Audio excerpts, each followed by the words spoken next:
ঘর না ছাড়লে ঘর চলে না ভাই। কথাটা বাস্তব ভাই।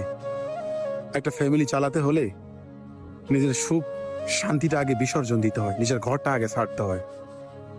আরে উঠতে থাকা বয়সে হাজারো মায়ের সন্তান এই প্রবাসে পাড়ি জমায়, নিজের জন্য না রে ভাই, নিজের জন্য না।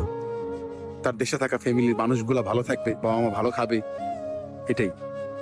কে বোঝে ভাই যে ছেলেটা 16 বছর বয়সে লাখ টাকা ঋণের বোঝা মাথায় নিয়ে এই প্রবাসে পইরা আছে, দিন শেষে সেই ছেলেটাই আবার অবহেলিত হয় সেই আপন মানুষদের কাছে, যাদের জন্য ঘর বাড়ি ছাইরা টাকা পয়সা দিয়া এত কষ্ট কইরা এই প্রবাসের মাটিতে জীবন যুদ্ধে পড়ে থাকে।